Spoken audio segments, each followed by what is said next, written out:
जंतर मंतरवर जेनझींनी केलेल्या आंदोलनावर योग गुरु बाबा रामदेव यांनी टीका केली आहे। या आंदोलनामुळे भारताची बदनामी झाली असं रामदेव बाबांनी म्हटलंय। यावरून विरोधकांनी बाबा रामदेव यांना प्रत्युत्तर दिले, तर बाबा रामदेव यांची भूमिका योग्य असल्याचं भाजपनं म्हटलंय।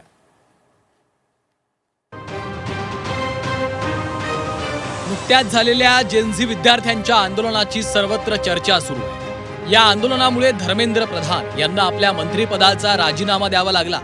मात्र यामध्ये आता योग गुरु बाबा रामदेव यांनी उडी घेतली आहे। जेनझींच्या आंदोलनामुळे भारताची जगभरात बदनामी झाली असा दावा बाबा रामदेव यांनी केला आहे। शिव्या देणं ही आपली संस्कृती नाही आहे, देश रस्त्यावरून नाही तर संसदेतून चालवला जातो असं म्हणत बाबा रामदेव यांनी आंदोलकांना खडे बोल सुनावले। तर सीजीपीचे संस्थापक अभिजित दिपके यांनी यावरून बाबा रामदेव यांना प्रत्युत्तर दिलं।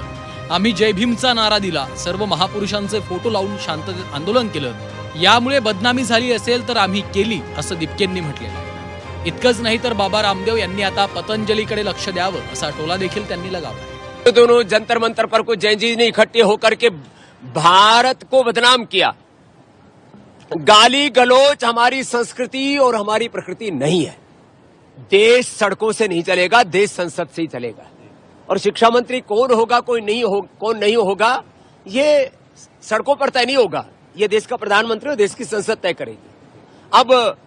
अब कुछ लोगों ने आजादी के नारे लगाए, ब्राह्मणवाद से आजादी भाई, आरएसएस से आजादी भाई, इस जात उस पंथ से आजादी। अब भाई वो ब्राह्मण कुल में पैदा हुआ है और यदि आरएसएस से उसने राष्ट्रवाद सीखा है प्रहलाद जोशी जी ने, तो इसके किसी के पेट में दर्द नहीं होना चाहिए। कशा प्रकारे बदनाम केले? लोकतंत्रासाठी लढून बदनाम केलेले, आपल्या हक्कासाठी लढून बदनाम केलेले, पेपर फुटीच्या विरोधात लढून बदनाम केलेले। जर याला संस्कृती बदनाम करणं म्हणतात, जर लोकतंत्रासाठी लढणं, संविधानाच्या रस्त्यावर चलून विरोध प्रदर्शन करणं, डॉक्टर बाबासाहेब आंबेडकरांचा फोटो घेऊन चालणं, महात्मा गांधीचा फोटो घेऊन चालणं, जय भीमचे नारे लावणं संस्कृती बदनाम करणे, तर रामदेव बाबांना सांगा आम्ही करतोय संस्कृती बदनाम। तुम्ही जे पतंजलीचे जे बनवतायत ना प्रोडक्ट्स, ज्याच्यावर सुप्रीम कोर्टी म्हणले की फसवणूक होतीये, त्याच्यावर थोडं लक्ष करा। संस्कृती आणि लोकतंत्र आणि देश हा जेनझी मला वाटते बऱ्यापैकी सांभाळून घेऊ शकतो। तुम्ही जे पतंजलीचे फॉल्टी प्रोडक्ट्स आहे त्याच्यावर थोडं लक्ष ठेवा, नाही तर पतंजली बंद पडून जायचं। योग गुरु बाबा रामदेव यांच्या या वक्तव्यावर भाजपमधून देखील प्रतिक्रिया समोर आल्या।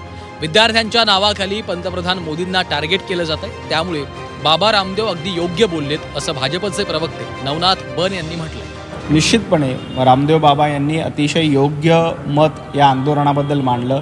विद्यार्थ्यांच्या नावावर, जेनजींच्या नावावर विद्यार्थ्यांना शिवीगाळ करणं, पंतप्रधानांना शिवीगाळ करणं हे आपण या दिल्लीच्या आंदोलनामध्ये बघितलंय। त्यामुळं या आंदोलनामागे कोण होतं? राहुल गांधींना आत्तापर्यंत पंतप्रधान पद मिळालं नाही, त्यामुळे आता ते पंतप्रधान निवासाच्या बाहेर जाऊन आंदोलन करतायत। त्यांना पंतप्रधान पदाच्या निवासात जायचे, परंतु या देशातील जनता त्यांना जाऊ देणार नाही।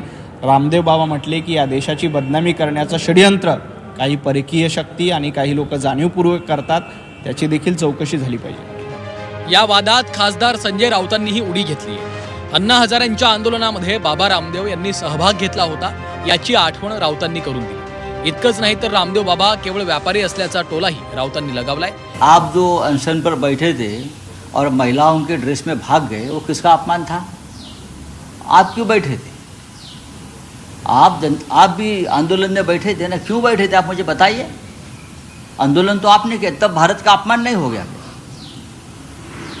जब कांग्रेस की सरकार आ जाएगी यहाँ, कभी हमारी सरकार आ गई, तो सबसे पहले राहुल गांधी को सम्मान देने वाले ये रामदेव बाबा होते। व्यापारी है ये सब, ये बिजनेसमैन है। नीट पेपर फुटीच्या मुद्द्यावरनं दिल्लीतल्या जंतर मंतर इथं विद्यार्थ्यांनी आंदोलन केलं, त्यामुळे केंद्रीय शिक्षण मंत्री धर्मेंद्र प्रधान यांना पदावरनं पाय उतार व्हावं लागलं।